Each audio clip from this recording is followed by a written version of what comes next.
Yeah, I think when you're able to focus on a game plan, you can come pretty far. Uh, and obviously, getting out and being able to actually run stuff and call stuff, that goes a long way too. So.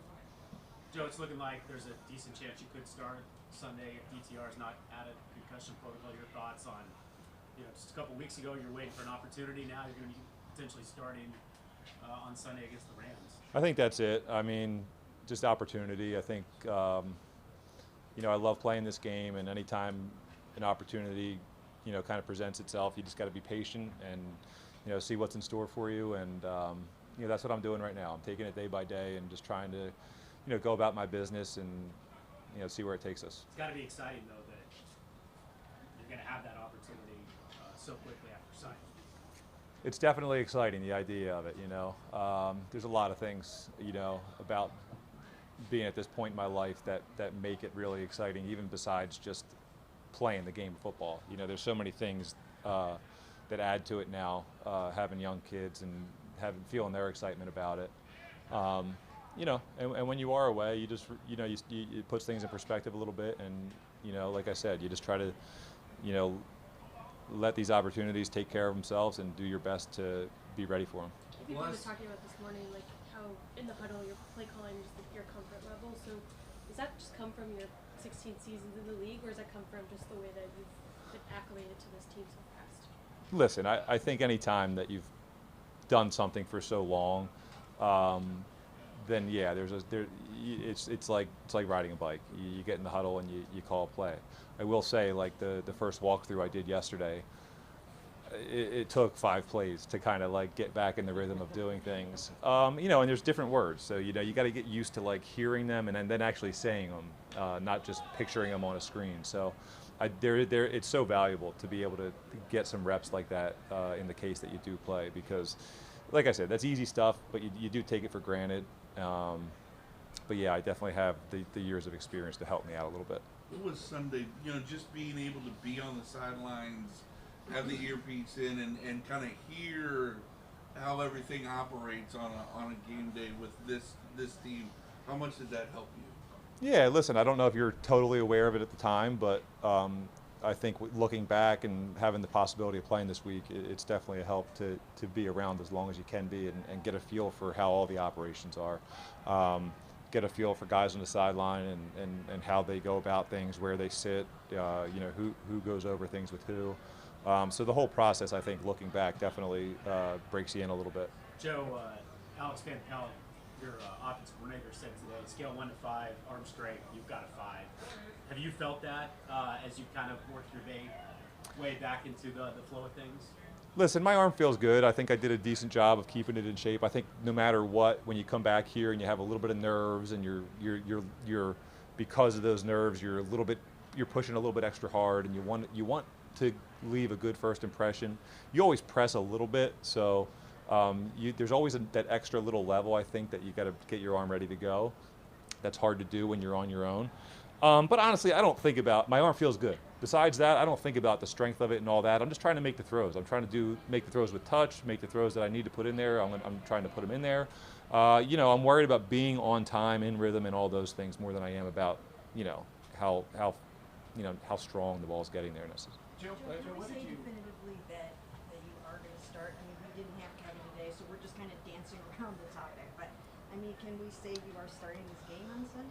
Yeah, I would say you can't say that definitively. I'm obviously not the guy to ask about that. Like I said, I'm just taking it practice by practice and, grateful for the opportunity to at least get out here and practice these plays so that, if I am the guy, I have something under my belt. Joe, what did you miss most when you were kind of out of football and waiting for that opportunity? I think the obvious answer, everybody says it, if you've ever heard a retired guy come back and talk about what they miss, it's being on trips like this with the guys, like, going and getting breakfast, lunch, sitting at the table and just, shooting the breeze and, all that stuff.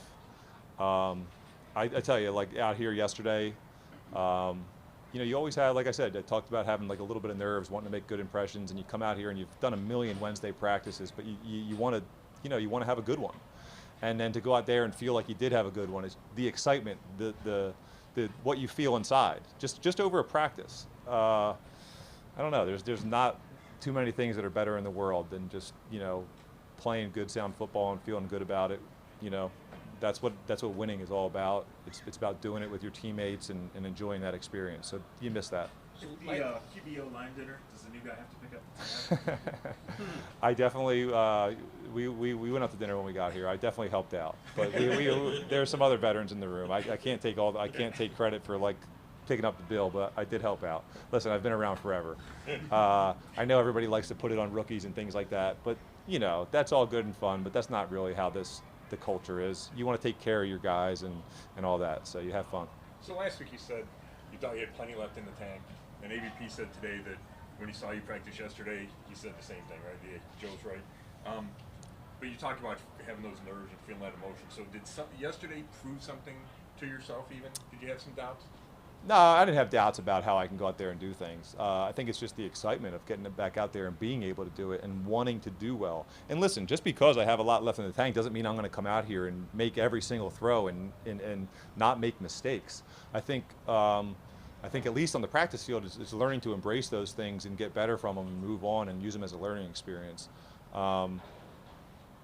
But not necessarily anything to prove to myself. I think every time you take the field, there's always a little bit of a level to that. And for me, more, you know, I feel those things because you want to be part of the team because you're capable of being part of the team. And no matter how capable you are, I think you always have to prove that to your teammates. You want your teammates to feel like, man, we got a chance to win with this guy. And I think that's why it's important to go out there and work hard and have a good, crisp practice, because you want everybody to feel that, because then the more confidence you go into the game with. You know, if you have guys that you believe in, confidence helps out. You played with Elijah last year in New York. How much has he been somebody you've kind of, you know, talked to, leaned on a little bit that kind of helped get you up to speed? Yeah, I love Elijah. You know, texted with him a couple weeks ago when I was driving my way out to Cleveland. I think he's a hell of a player. I was with him 2 years in New York, got to play a couple games with him his rookie year, a little bit last year as well. I think he's got a bunch of talent and he's a great kid. So it's definitely nice there's a few familiar faces on the team. I think that definitely helps with the initial transition. Chris kind of beat me to it, but 2021 Buffalo game, you come in the fourth quarter. Do you remember your first pass? 2021 Buffalo game. Where I was in New York? Yeah, New York. Oh, I think I want to say I hit like a little tight end on like a little check down or something. Well, the record says it was Elijah Moore. Was it? There you go. I came in for one drive in that game. You know what? It took me obviously it took me a minute to even remember that I came in that game. That was a crap drive though. It was a 2-minute drive. They were beating us by I think a good amount. It was a 2-minute drive. They kind of gave us a bunch of little soft stuff, and I do think we scored a touchdown, but it wasn't. That was like garbage time, you know. So. When the game has been taken away from you like it was this year, how do you come back to it maybe even hungrier than you were?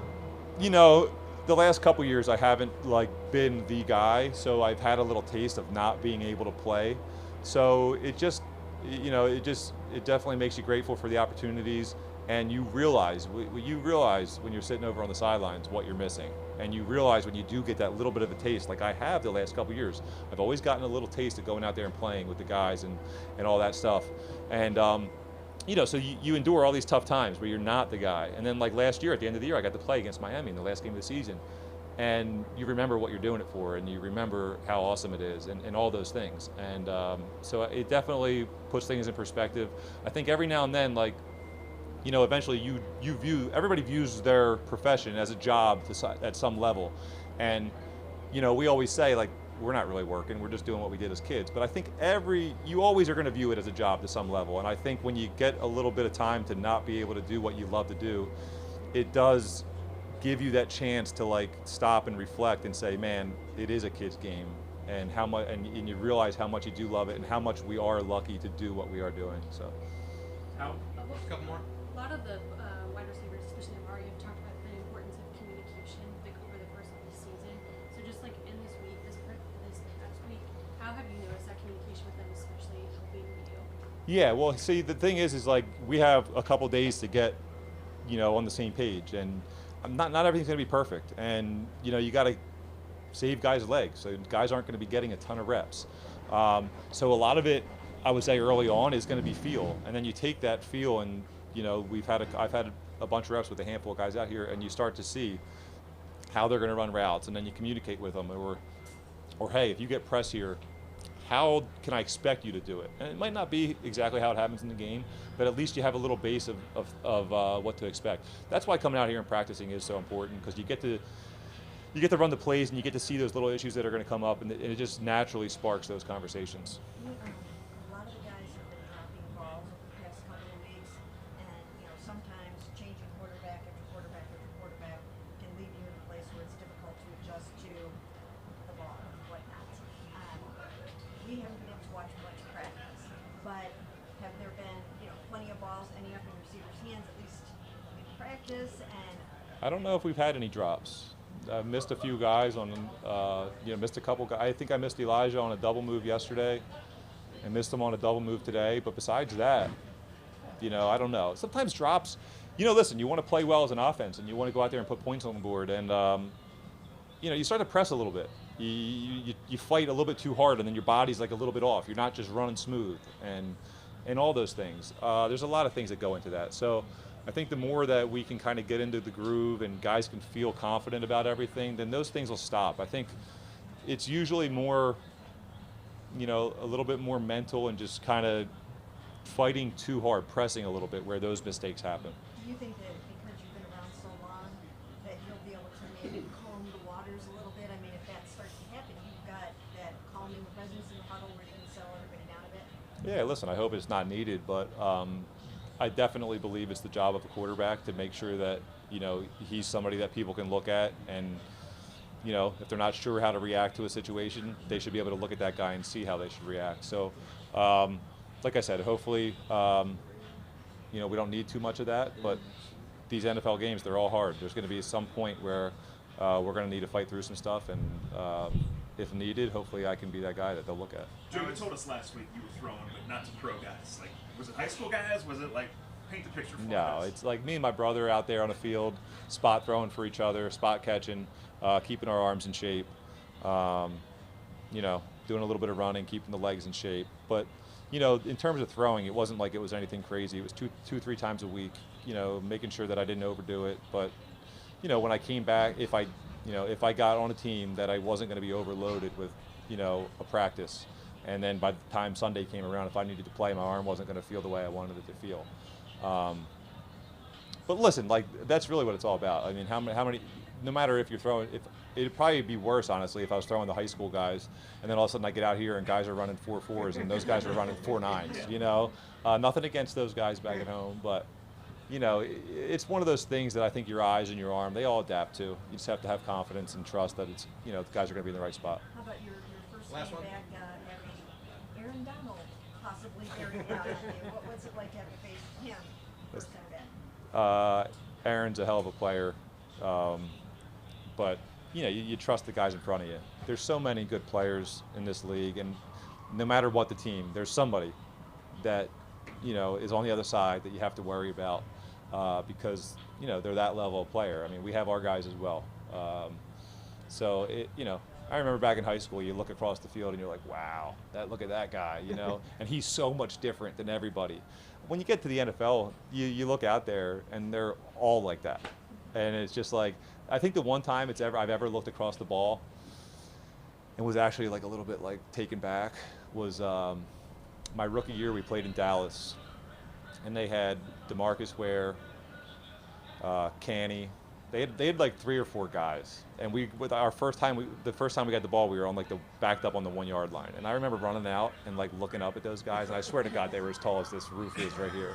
And that was the one time I think in the NFL that I was actually like, where are these guys from? They were that much different than everybody else that was on the field. So.